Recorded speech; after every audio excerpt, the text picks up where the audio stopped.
Hello everyone, welcome to my channel PSC वे।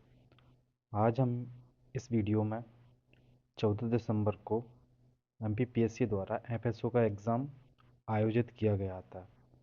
इस exam में 150 question आते हैं जो दो पार्टों में डिवाइड रहता है। पहला पार्ट 50 क्वेश्चन का, जिसमें मध्य प्रदेश से जुड़े हुए करंट अफेयर्स एवं जीएस का पोर्शन आता है। और जो सेकंड पार्ट रहता है उसमें 100 क्वेश्चन आते हैं जिसकी 10 यूनिट रहती हैं और उनसे जुड़े हुए टेक्निकल क्वेश्चंस आते हैं। आज हम इस वीडियो में मध्य प्रदेश के जीएस से जुड़े हुए पोर्शन को कवर करेंगे, जो कि हमारी आगामी वर्ष 2026 की प्रीलिम परीक्षा के लिए महत्वपूर्ण होने वाली है। चलो हम वीडियो को स्टार्ट करते हैं। इसमें जो क्वेश्चन है वो बहुत महत्वपूर्ण क्वेश्चन है, जो हो हर पीएससी के एग्ज़ाम में रिपीट होते हैं। ये वीडियो मैं आज 29 दिसंबर को बना रहा हूँ। इससे पूर्व 28 दिसंबर को आरटीओ एमपीपीएससी का एसआई का एग्ज़ाम हुआ था, उसमें कई क्वेश्चन रिपीट हुए हैं। चलो हम पहले क्वेश्चन से स्टार्ट करते हैं। सबसे पहले क्वेश्चन है, मशीन लर्निंग का वह प्रकार जो मॉडल को पर्यावरण की खोज करके और कुछ कार्यों के लिए पुरस्कार एवं दंड प्राप्त करके सीखने की अनुमति देता है, उसे क्या कहते हैं? ठीक है, अगर हम इसे हिंदी में पढ़ेंगे तो शायद हमें समझ में ना आए, लेकिन हम अगर हम इसका इंग्लिश में वर्जन देखेंगे तो इसमें आपको दिख रहा होगा ऑप्शन डी, रीइंफोर्समेंट। ठीक है, तो इसका उसी प्रकार हम इसका हिंदी में लगाएंगे नंबर डी, शुद्धिकरण शिक्षण। ठीक है, रीइंफोर्समेंट लर्निंग बोलते हैं। तो इसको कई बार हम जब पेपर सॉल्व करते हैं तो कुछ हिंदी के टर्म्स हमें समझ में नहीं आते हैं, तो उसके लिए हमें इंग्लिश के टर्म्स को भी देखते रहना चाहिए, क्योंकि हम आम बोलचाल में कई भाषाएं को, कई शब्दों का प्रयोग हिंदी में नहीं करते बल्कि इंग्लिश में करते हैं। जैसे हम दूसरा क्वेश्चन पढ़ते हैं कि नूरजहाँ प्रजाति का आम मध्य प्रदेश के किस जिले में पाया जाता है? तो यह अलीराजपुर में पाया जाता है। ठीक है, जिसका निर्यात कई अरब कंट्रियों में भी किया जा रहा है आजकल। उसके बाद हम क्वेश्चन 3 की बात करते हैं कि निम्नलिखित में से कौन सा कथन सही है? ठीक है, ऊपर जो दिए गए हैं कथन, जैसे कि आर्टिफिशियल इंटेलिजेंस मशीन लर्निंग का उपडोमेन है। आर्टिफिशियल इंटेलिजेंस के अंतर्गत डीप लर्निंग आती है। ठीक है, तो वो उपडोमेन नहीं, वो अपने आप में एक डोमेन होता है, इसलिए इसका ऑप्शन डी सही हो जाएगा। डीप लर्निंग मशीन लर्निंग का एक उपडोमेन है, तो इसका ऑप्शन डी सही हो जाएगा। उसके बाद हम बात करें अ, बहुआयामी गरीबी सूचकांक 2023 में मध्य प्रदेश के किस जिले ने अच्छा परफॉर्म किया था और उसने अपनी गरीबी में सर्वाधिक कमी दर्ज कराई? तो इसका आंसर हमारा ऑप्शन सी, अलीराजपुर रहेगा। उसके बाद अगले क्वेश्चन पे बात करें हम, क्वेश्चन नंबर 5, मध्य प्रदेश की औद्योगिक संवर्धन नीति 2025 का उद्देश्य वर्ष 2030 तक राज्य के सकल घरेलू उत्पाद को 2.9 लाख करोड़ रुपए से कितना करने का लक्ष्य रखा गया है? ठीक है, हमारी जो स्टेट जीडीपी होती है, एस जीएसडीपी बोलते हैं जिसे हम, ग्रॉस स्टेट डोमेस्टिक प्रोडक्ट, उसका लक्ष्य वर्ष 2030 तक का 6 लाख करोड़ रुपए का रखा गया। इसी के साथ मध्य प्रदेश ने वर्ष 2026-27 से लेकर वर्ष 2026-27 तक रोलिंग प्लान मॉडल को लेकर आई है। रोलिंग प्लान मॉडल यह केंद्र में वर्ष 1978 में देखा गया था, जब मोरारजी भाई देसाई की सरकार थी। इसमें होता क्या है कि सरकार द्वारा कोई भी एक साल के लिए प्लान बनाया जाता है, किसी भी योजनाओं का आउटकम देखा जाता है, फिर उसके बाद में हमें क्या उसमें सुधार करना है या हमें उससे क्या आउटपुट मिला है, उसके आधार पर उस योजना को आगे कंटिन्यू रखा जाता है। अब हम अगले क्वेश्चन के बारे में बात करेंगे, क्वेश्चन नंबर 6, कि गौर जनजाति से जुड़े हुए टोटम और उनके प्रतीक दिए हुए हैं। ठीक है, हमें एमपी के किसी भी पेपर में जनजातियों से जुड़े हुए क्वेश्चन तो भर भर के मिलते हैं, इसलिए हमें ये पोर्शन को अच्छे से कवर करना चाहिए। तो इसमें और इसका जो आंसर होगा ऑप्शन ए होगा। और वैसे भी हम अगर इसमें देखें तो नेतम, नेतम होता है कुत्ते का नाम, उसका नाम बाकरा होता है एक जंगली बिल्ली, उसी का टीकम होता है टीक का पेड़, और इरापत्री होता है महुए के पेड़। ये टोटमवाद, जब हम सोशलॉजी में पढ़ते हैं टोटम और टोटमवाद क्या होता है, तो उससे उजड़ी हुई कुछ चीज़ें होती हैं। ठीक है, अब हम आगे क्वेश्चन नंबर 7 के बारे में बात करेंगे।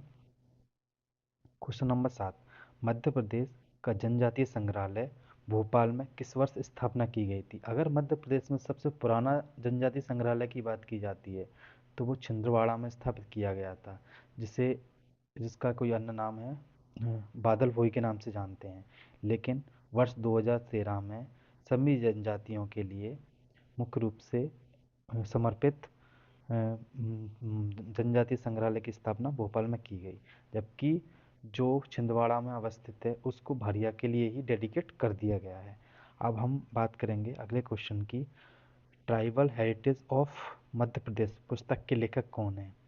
जो एच एल शुक्ला जी द्वारा या शुक्ल जी द्वारा tribal heritage of Madhya Pradesh पुस्तक लिखी गई है।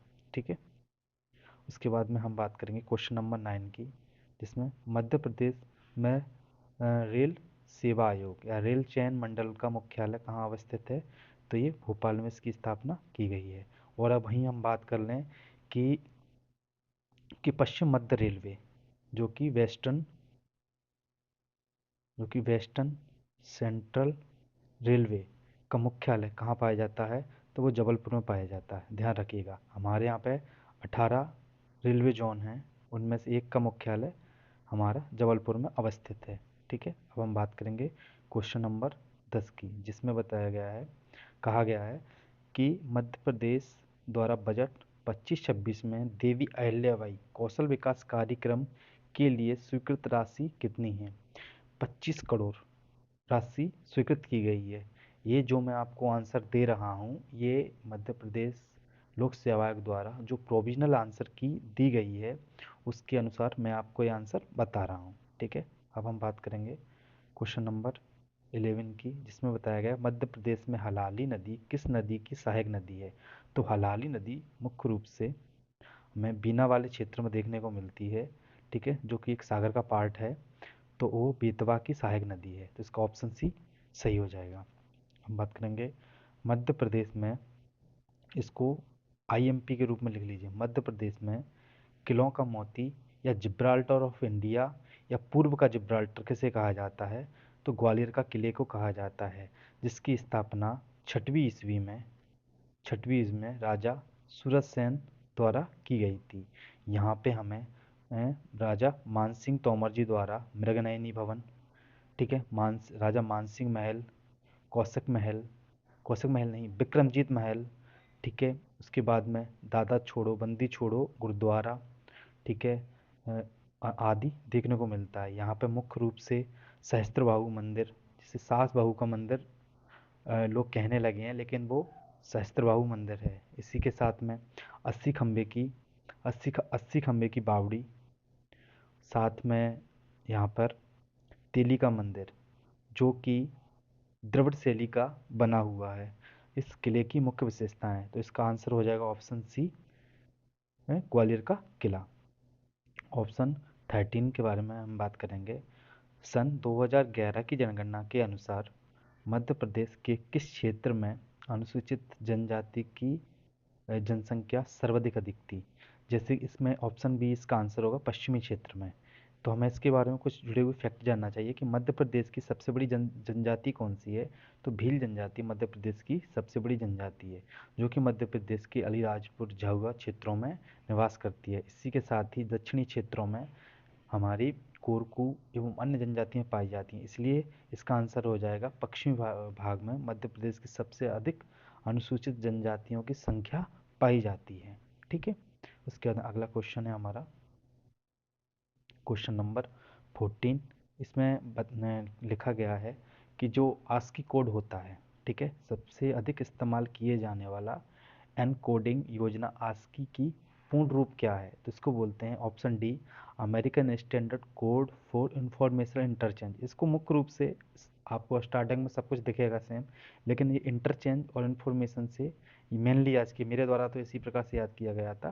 तो क्या American standard code for information interchange. ठीक है, अब हम बात करेंगे क्वेश्चन नंबर 15 की, जिसमें क्या लिखा गया कि निम्नलिखित में से किस महत्वाकांक्षी योजना का देश में सर्वोत्कृष्ट क्रियान्वयन में मध्य प्रदेश को वर्ष 2021-22, 22-23 और 23-24 में भारत सरकार द्वारा अवार्ड दिया गया था। ठीक है, तो कृषि अवसंरचना निधि योजना, कौन सी? कृषि अवसंरचना निधि योजना। हमारे यहाँ पे कृषि के इंफ्रा को बढ़ाने के लिए सरकार द्वारा एक राशि प्रदान की जाती है या फिर योजना चलाई जा रही है, उसका सबसे अच्छा क्रियान्वयन मध्य प्रदेश द्वारा किया गया है, जिसलिए लगातार वर्ष 2021 से लेकर 2024 तक हमें लगातार 3 पुरस्कारों से केंद्र द्वारा सम्मानित किया गया था। हम बात करें क्वेश्चन नंबर 16 की। इसमें बताया गया कि मध्य प्रदेश राज्य में अनुसूचित जनजाति आयोग अधिनियम किस वर्ष पारित किया गया? तो वर्ष 2005 में हमारे यहाँ पे यह अधिनियम पारित किया गया था। साथ ही हम सेंट्रल की बात करें तो SC/ST एक्ट के तहत SC/ST एक्ट 1989 के तहत हमारे यहाँ पे SC/ST एक्ट की स्थापना की गई थी, जो कि एक संयुक्त रूप से था। लेकिन वर्ष 2004 में अलग अलग आयोगों की स्थापना की गई, जो संविधान के अनुच्छेद जो संविधान के अनुच्छेद 338 के तहत SC आयोग, 338 का के तहत ST आयोग बनाने की बात करता है। इसी के साथ ही 338 खा के अंतर्गत OBC आयोग बनाने की बात की गई है, जिसके लिए 102वां संविधान संशोधन किया गया था। ठीक है, और 123वां संविधान संशोधन बिल लेके आया गया था। ये बातें क्लियर हो गई। अब हम अगले क्वेश्चन पे जाते हैं। क्वेश्चन नंबर 17, मध्य प्रदेश की निम्न में से कौन सी नदी पश्चिम वाहिनी नदी नहीं है? आप सभी को पता है कि मध्य प्रदेश एक ऐसा राज्य है जिसकी मुख्य नदियाँ हमारी पश्चिम दिशा की ओर बहती है, चाहे हम बात करें ताप्ती नदी की, माही नदी की और नर्मदा नदी की। लेकिन बेतवा नदी ऐसी है जो कि नॉर्थ के लिए बहती है। कहाँ बहती है? नॉर्थ साइड की ओर बहती है। ठीक है, और अगर हम बात करें तो जो हमारी नर्मदा नदी है वो रिफ्ट वैली से होकर बहती है। ठीक है, रिफ्ट वैली क्या होती है? ऐसी नदी जिसके आसपास का क्षेत्र उठा हुआ होता है और वो उसके उसके बीच में से सक्रिय क्षेत्र में से बहती है, उसको रिफ्ट वैली कहा जाता है। और उसके आसपास जो बने हुए क्षेत्र होते हैं, ठीक है, वो पर्वतनुमा होते हैं। उसके बाद में हम बात करें माही नदी की, तो माही नदी एक ऐसी नदी है जो कर्क रेखा को 2 बार काटती है। ठीक है, इसके साथ और बात कर लें हम क्वेश्चन नंबर 18 की। तो इसमें बताया गया है कि मध्य प्रदेश की खनिज नीति कब घोषित की गई थी? तो मध्य प्रदेश की खनिज नीति 1995 में घोषित की गई थी। इसी के साथ ही 1962 में मध्य प्रदेश में खनिज विकास निगम की स्थापना भी की गई थी, जो कि भोपाल में अवस्थित है। ठीक है, अगला क्वेश्चन है क्वेश्चन नंबर 19। इसमें बताया गया है कि संविधान के किस अनुच्छेद द्वारा अनुसूचित जनजातियों के शैक्षणिक एवं आर्थिक हितों की रक्षा और उन्हें सामाजिक अन्याय से बचाए जाने का प्रावधान है? ठीक है, इसमें कई लोग कंफ्यूज हुए होंगे, उनके द्वारा किसी के द्वारा अनुच्छेद 15 लगा दिया गया होगा और अनुच्छेद किसी के द्वारा 46 लगा दिया गया होगा। लेकिन इसमें हमारी शैक्षणिक, आर्थिक और सामाजिक विकास की बात की जा रही है, तो वो हमारा किसके अंतर्गत आता है? हमारे DPSP के अंतर राज्य के नीति निर्देशक तत्वों के अंतर्गत आता है। जबकि इसके अंतर्गत हमारी राजनीतिक, ठीक है, और सामाजिक उद्देश्यों की पूर्ति के लिए बात की जाती है। तो हमारा आर्थिक और सामाजिक किसके अंतर्गत आ जाएगा? अनुच्छेद 46 के अंतर्गत, जिसमें SC/ST के विकास की बात की जाती है। अगले क्वेश्चन पर चलते हैं हम, क्वेश्चन नंबर 20। इसमें बताया गया है कि देवी अहिल्याबाई होलकर का जन्म कब हुआ था? तो देवी अहिल्याबाई होलकर का जन्म 31 मई 1775 को हुआ था। इनसे जुड़े हुए कुछ और भी फैक्ट हैं कि ये 1764 के आसपास मालवा में होलकर राजवंश की शासिका बनी और इन्होंने करीबन 1792 से 95 तक शासन किया।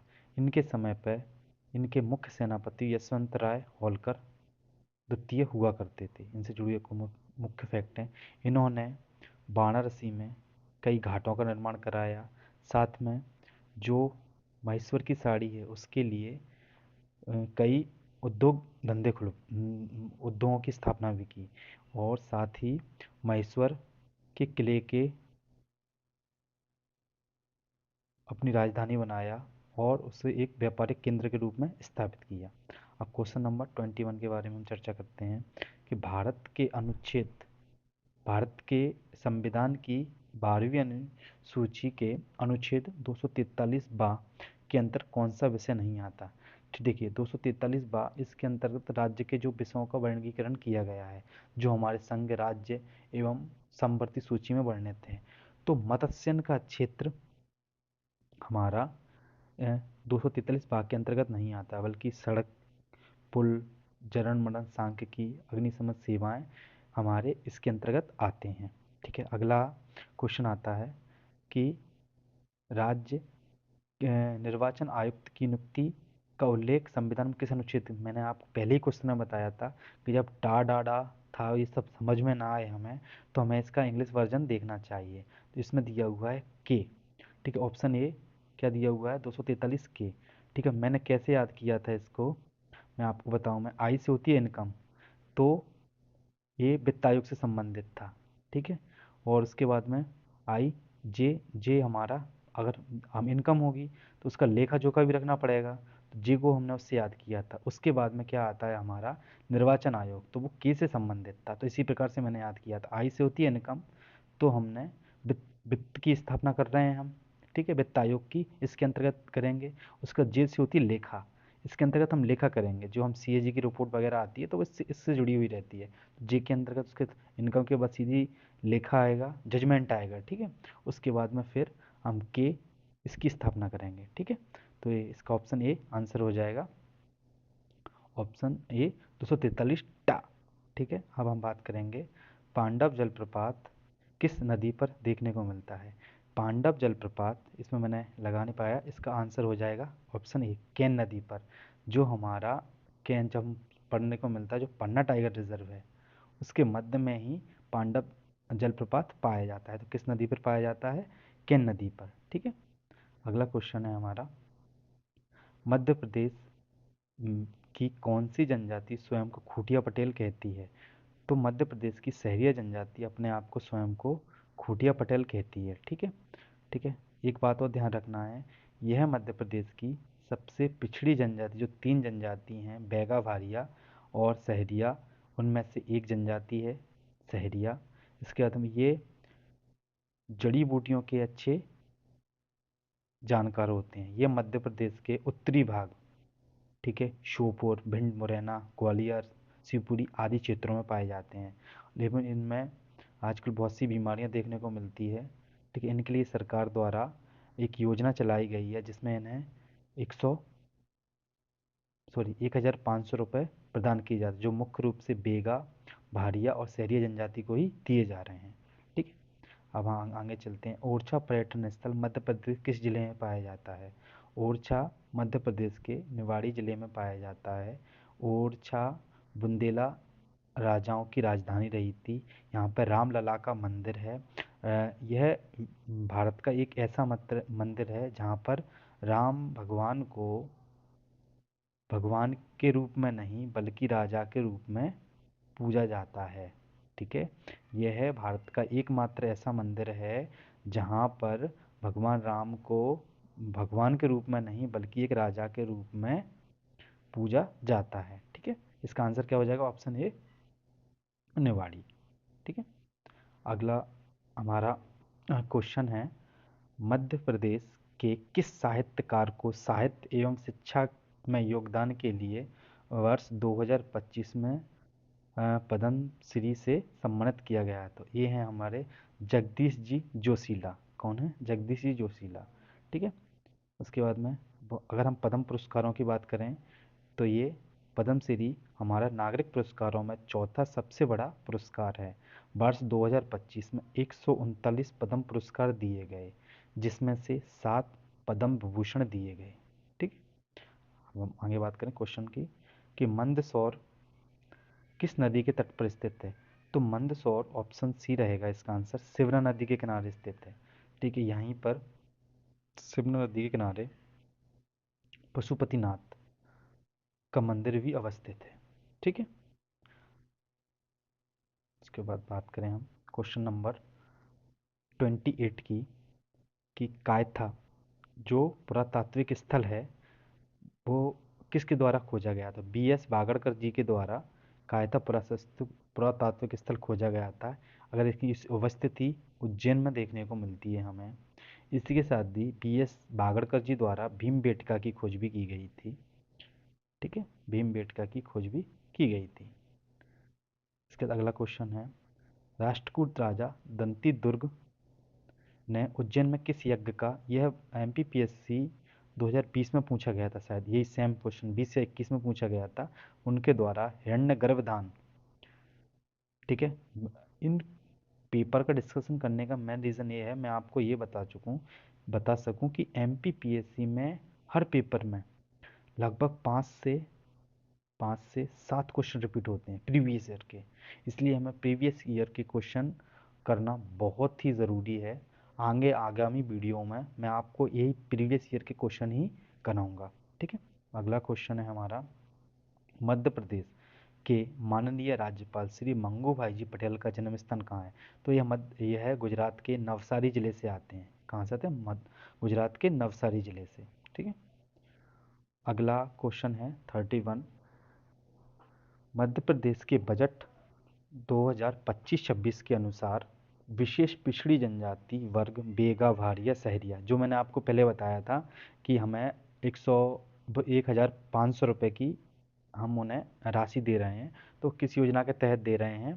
तो वो योजना है आहार अनुदान योजना। उसके तहत 1,500 रुपये प्रदान किए जा रहे हैं, जो प्रति माह दिए जा रहे हैं उनके पोषण स्तर को बढ़ाने के लिए, जिससे उनका जीवन प्रत्याशा में वृद्धि हो और हम उनका कल्याण कर सकें। ठीक है, अगला क्वेश्चन है हमारा कि मध्य प्रदेश में जो भोपाल रियासत थी, ठीक है, तो उसमें से कौन सी महिला नवाब नहीं बनी थी? क्योंकि हमने ये देखा है कि जैसे ही 1724 में दोस्त मोहम्मद खान जी द्वारा 1724 में दोस्त मोहम्मद खान जी द्वारा भोपाल रियासत की स्थापना की जाती है, तो उसका मुख्य रूप से शासन, ठीक है, वहाँ की महिला शासिकाओं द्वारा संभाला गया, जिसमें से कुदसिया बेगम मुख्य रूप से प्रथम महिला थी। ठीक है, द्वितीय महिला शाहजहाँ बेगम थी। ठीक है, द्वितीय महिला सिकंदर जहाँ बेगम थी, तृतीय महिला शाहजहाँ बेगम थी। उसके बाद में अन्य एक और महिला नवाब आई, लेकिन जो इसका जो आंसर है वो है हजरत बेगम, क्योंकि ये लखनऊ की शासिका थी। ये बाद में जब 1857 की क्रांति हुई, अंत में ये अपने बेटे बिद्रिस कादिर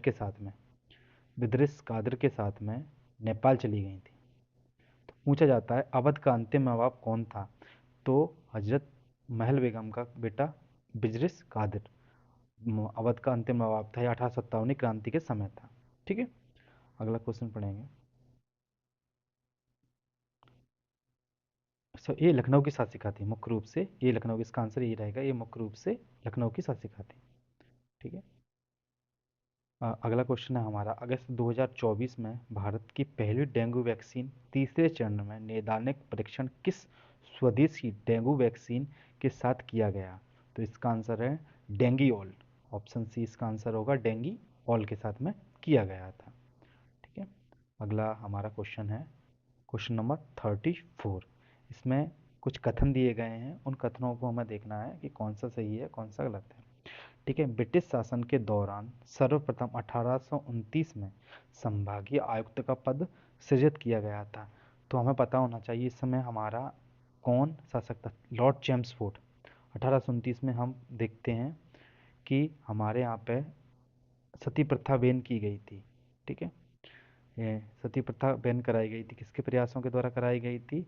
हमारे राजा राम मोहन राय के प्रयासों के द्वारा सती प्रथा बैन कराई गई थी। ठीक है, तो ये पहला क्वेश्चन सही है। उसके बाद में इसे जिला कलेक्टरों की निगरानी में रखने के लिए सृजित किया गया था, ये भी बिल्कुल सही है। ठीक है, पहले क्या है कि 1774 के आसपास में कलेक्टर्स का पद अब बनाया गया था। कलेक्टर्स का मुख्य कार्य था राजस्व को कलेक्ट करना।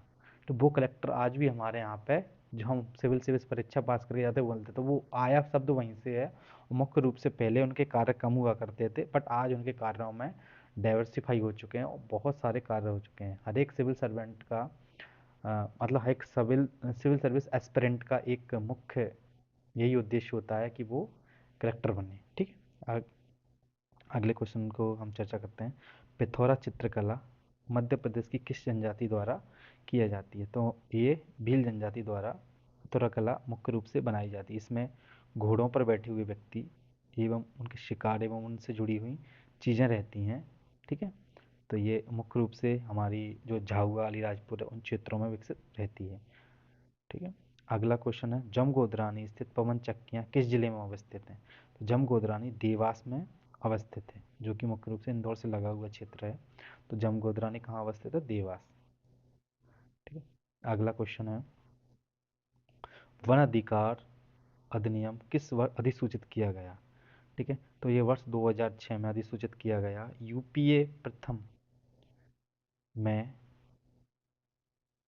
मनरेगा, जिसे अब करके क्या कर दिया गया, विकसित भारत जी राम जी, जी राम जी में परिवर्तित किया कर दिया गया, कुछ चेंजेस किए गए हैं।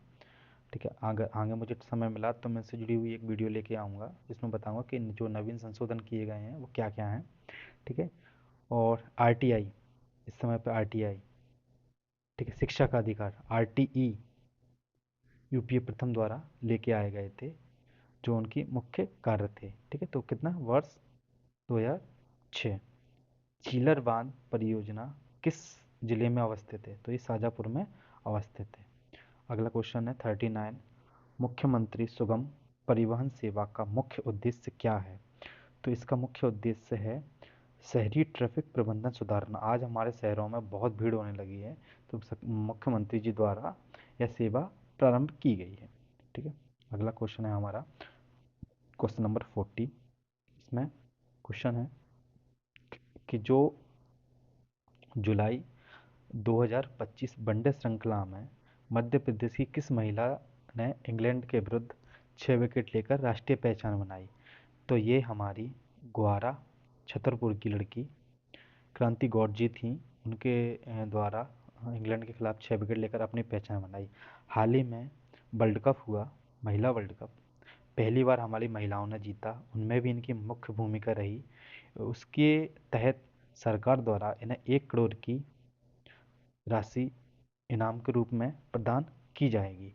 तो यह मुख्य क्वेश्चन है। अभी जनसंपर्क के कुछ क्वेश्चन भी रिलीज हुए थे, उसमें भी ये क्वेश्चन दिया हुआ था। ठीक है, द अगरिया पुस्तक के लेखक कौन है? पेरियार एलवन को अगरिया पुस्तक का लेखक माना जाता है। ठीक है, तो ऑप्शन डी इसका आंसर होगा। ठीक है, अगला क्वेश्चन है 42, विशेष उद्देश्य जनजातीय विकास खंडों की जनजातीय विकास खंड का नाम किस पंचवर्षीय योजना काल में दिया गया था? जो विशेष उद्देश्य जनजातीय विकास खंड थे, उनका जनजातीय विकास खंड नाम किस पंचवर्षीय योजना के तहत दिया गया था? तो वो हमारी पंचवर्षीय योजना थी।